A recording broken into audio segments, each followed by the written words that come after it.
শ্রদ্ধেয় সভাপতি মহাশয়, মঞ্চে উপস্থিত আছেন বাম এবং কংগ্রেসের নেতৃত্ব, সর্বোপরি আমার সামনে বসে আছেন মা, বোন, ভাই এবং বন্ধুরা, যারা আমাদের আলোচনা শুনছেন।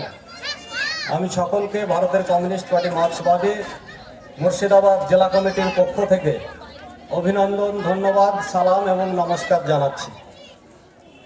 আসলে শুনলেন আপনারা যে অষ্টাদশ লোকসভার নির্বাচন অনুষ্ঠিত হচ্ছে সারা ভারতবর্ষে। ইতিমধ্যে 2 দফার নির্বাচন হয়ে গেছে। আগামী 7 তারিখে 3য় দফার নির্বাচন অনুষ্ঠিত হবে। 4র্থ দফায় নির্বাচন অনুষ্ঠিত হবে 13ই মে এই বহরমপুর কেন্দ্রে, যে নির্বাচনে বাম কংগ্রেসের জোট প্রার্থী অধীর রঞ্জন চৌধুরী মহাশয় হাত প্রতীক নিয়ে লড়াই করছেন। সেই হাত প্রতীকে আমাদের ভোট দিতে হবে।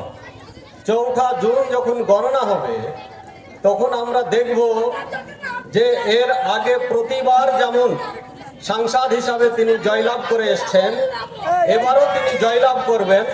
বহরমপুরের মাটিতে অধীর চৌধুরীকে হারাবে এমন কোনো শক্তি এখনো জন্মগ্রহণ করেনি। আমরা ঠিক করেছি যে এবারে অধীরদাকে বলবো যে আগামীতে যে IPL এর নিলাম হবে সেই নিলামে অধীরদার নামটা পাঠাবো। যারা কিনবে ক্রিকেটার নিশ্চয়ই সর্বোচ্চ দামে কিনবে এবং অধীরদা প্রত্যেকটা ম্যাচে জেতাবে, এটা আমরা আশাবাদী। বিশ্বাস করেন তো? কেউ বিশ্বাস করবে? কারণ অধীরদা ক্রিকেট খেলা জানে না, ওইখানে তাকে কেউ কিনবে না। আর অধীরদার বিরুদ্ধে লড়তে এসছে সুদূর গুজরাট থেকে একজন ক্রিকেটার, রাজনীতির ময়দানে অধীরদাকে হারাবে বলে। একে জোকার ছাড়া আর কি বলবেন? একে বহরমপুর কেন্দ্রের মানুষ একটাও ভোট দেবে না, যেভাবে অধীরদাকে IPL এ কেউ কিনবে না। কাজেই নামটা ইউসুফ পাঠান হোক। মমতা ব্যানার্জি মনে করেছে যে নামটা মুসলমান দিয়ে দিক, তাহলে মুসলিম ভোটটা ইউসুফ পাঠানকে দেবে আর কিছু ভোট ওর ক্যান্ডিডেটকে দেবে, মাঝখান থেকে বিজেপিকে পার করে দেবে। বহরমপুর কেন্দ্রের মুর্শিদাবাদ জেলার মানুষ এত বোকা নয় যে সুদূর গুজরাট থেকে কে পরিযায়ী হিসাবে এখানে এসছে তাকে ভোট দিবে মুসলমানরা।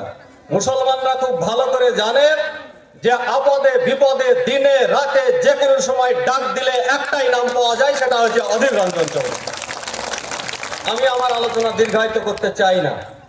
আমি শুধু বলতে চাই যে অধীর চৌধুরীকে ভোট দেবেন কেন, তার জন্য ঘোষণা করা হয়েছে নির্বাচনী ইস্তেহার, যার 1 নম্বরেই বলা হয়েছে যে যদি অধীর চৌধুরীকে ভোট দেন তাহলে এই নওদার মানুষ প্রধানত যে চাষটা করেন সেই চাষটা হচ্ছে পেঁয়াজ চাষ।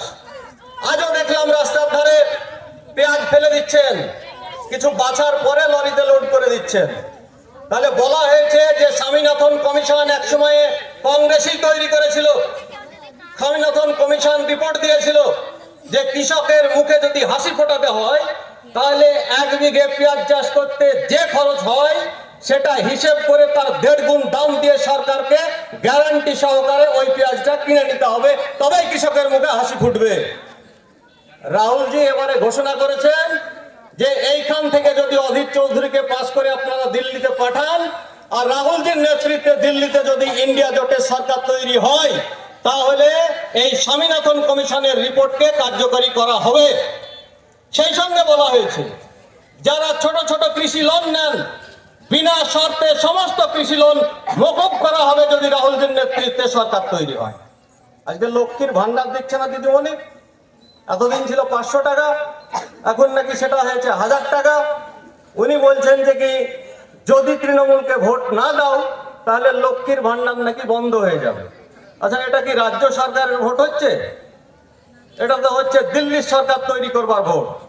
তাহলে 42টা সিটে যদি তৃণমূল কংগ্রেস শূন্যও পায় তাহলেও মমতা ব্যানার্জি আরো 2 বছর পশ্চিমবাংলার ক্ষমতায় থাকবে। তাহলে লক্ষ্মীর ভান্ডার বন্ধ হবে কেন? আপাতত 2 বছর বন্ধ হওয়ার কোনো সম্ভাবনা নাই। তাহলে উনি হুমকি দিচ্ছেন পরোক্ষে যে যদি ভোটটা না দাও তৃণমূল কংগ্রেসকে তাহলে আমি লক্ষ্মীর ভান্ডার বন্ধ করে দেব। এই জায়গাতে কংগ্রেসের পক্ষ থেকে ঘোষণা করা হয়েছে যে 1000 টাকা ভিক্ষে নয়, শুধু একবার এইখান থেকে অধীর চৌধুরীকে পাস করান আর দিল্লিতে ইন্ডিয়া জোটের সরকার তৈরি করুন, প্রত্যেকটা মেয়ের অ্যাকাউন্টে বছরে 1 লক্ষ টাকা করে ঢুকবে, যেটা মাসে হিসেব করলে দাঁড়ায় 8333 টাকা। আপনার লক্ষ্মীর ভান্ডার মমতা ব্যানার্জির আঁচলে বাধা থাকে না, যে মুনগালার আঁচল থেকে খুলে আমি মা বোনদের বিতরণ করলাম। মমতা ব্যানার্জিও ঘোড়ার ডিম থাকলেও লক্ষ্মীর ভান্ডার থাকবে, ও যদি নাও থাকে তাও লক্ষ্মীর ভান্ডার থাকবে। এটা হচ্ছে একটা সরকারি প্রকল্প, এটা কখনো বন্ধ হবে না। পাশাপাশি এই যে বেকার যুবক যুবতী গোটা দেশটাকে ফাঁকা করে দিয়েছে, যারা এই 2014 সাল থেকে 2024 সাল পর্যন্ত সরকার চালাচ্ছে, সব কিছু বিক্রি করে দিয়েছে। এইটাকে যদি আবার পুনর্গঠন করতে হয় তাহলে একটু সময় দিতে হবে। তার জন্য এই ইশতেহারে ঘোষণা করা হয়েছে যে যারা শিক্ষিত, অশিক্ষিত, অর্ধশিক্ষিত বেকার যুবক যুবতী, তাদের অ্যাকাউন্টে 1 লক্ষ টাকা করে ঢুকবে যতদিন পর্যন্ত না পার্মানেন্ট তাদেরকে চাকরি দেওয়া যাবে। তাহলে এবার যদি ভোট দেন তাহলে কথাগুলো শুধু এমনি বলছি না, 5 বছরে আপনারা সেটা পরীক্ষা করে দেখে নেবেন যে এইগুলা বাস্তবায়িত হচ্ছে অথবা হচ্ছে না। আর বিগত দিনে যারা ক্ষমতায় এসেছিল তারা যে প্রতিশ্রুতি এখানে দিয়েছিল তার একটাও বাস্তবায়িত করেনি, যা বলেছে তা করেনি, আর যেগুলা করবে না বলেছিল তার সবগুলাই বাস্তবায়িত করেছে। আমি শেষ কথাটা বলতে চাই এখানে যারা সবাই উপস্থিত আছেন তাদেরকে, যে সব কিছুরই একটা দলিল থাকে, দলিল ছাড়া কেউ চলে না এখানে। আমরা যারা মুসলমান আমরা কোরআন মেনে চলি। এখন আমি যদি এখানে দাঁড়িয়ে বলি যে আমি সাচ্চা মুসলমান কিন্তু কোরআন মানি না, হবে? হবে। হিন্দুরা যদি বলে যে আমরা গীতা মানি না কিন্তু আমরাই হচ্ছি সাচ্চা হিন্দু, তাহলে সেটাও হবে। বাইবেল মানি না কিন্তু খ্রিস্টান, হতে পারে না। তাহলে আমি ভারতবাসী এইটা যদি বলতে হয় তাহলে ভারতবর্ষের একটা দলিল নাই? তাহলে ভারতবর্ষের দলিলটা হচ্ছে ভারতবর্ষের সংবিধান। তাহলে সংবিধানকে মান্যতা দিতে হবে। তা আজকে ভারতবর্ষের সংবিধানকে সবচাইতে অমান্য করছে কে?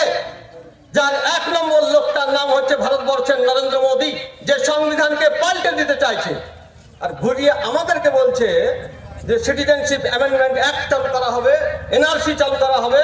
তোমরা ভারতীয় কিনা তার কাগজ দেখাও আমাদেরকে। যে ভারতবর্ষের সংবিধান মানে না সেই বলছে আমি হচ্ছি সবচাইতে খাঁটি ভারতবাসী। কাজেই এই সরকারকে পাল্টে দিতে হবে। আমার শেষ আবেদন, বাড়িতে সব মা বোনেরা রুটি তৈরি করে, তো রুটির 1 পিঠ সেঁকতে দেন, একটা নির্দিষ্ট সময়ে রুটিটাকে উল্টে দিতে হয়। যদি দেরি হয় তাহলে কি হবে? দেরি হলে পুড়ে যাবে। যদি আরো বেশি দেরি হয় তাহলে এমন পোড়া পুড়বে যে ছাগলকে দিলেও খাবে না।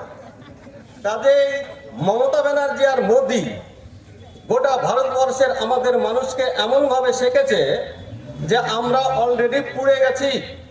পেটে খিদের যন্ত্রণা, শিক্ষিত বেকার যুবক যুবতীর চাকরি নেই, যারা অর্ধশিক্ষিত অশিক্ষিত বেকার যুবক যুবতী তাদেরকে এই বাংলা ছেড়ে সুদূর কেরালা, গুজরাট, মহারাষ্ট্র অন্যান্য জায়গায় কাজ করতে চলে যেতে হয়, তাদের স্ত্রী পুত্র কন্যা সন্তান মা বাবা সব কিছুকে ছেড়ে দিয়ে। কাজেই আমার আবেদন হচ্ছে যে সময় এসেছে এই মোদী সরকারকে উল্টে দিতে হবে। আর আগামী 2026-এ সিপিআইএম কংগ্রেস মিলে এই রাজ্য সরকারকে উৎখাত করতে হবে। মমতা ব্যানার্জিকে নবান্নের 14 তলা থেকে নামিয়ে দিতে হবে, তবেই আমরা ক্ষান্ত হব। এই প্রতিজ্ঞা নিয়ে এখান থেকে ফিরবেন, এই আবেদন আমি আপনাদের কাছে জানিয়ে আবার সবাইকে সংগ্রামে অভিনন্দন, ধন্যবাদ এবং লাল সালাম জানিয়ে আমি আমার আলোচনা শেষ করছি। ইনকলাব জিন্দাবাদ, ভারতের কমিউনিস্ট পার্টি মার্ক্সবাদী জিন্দাবাদ, বাম কংগ্রেস ঐক্য জিন্দাবাদ।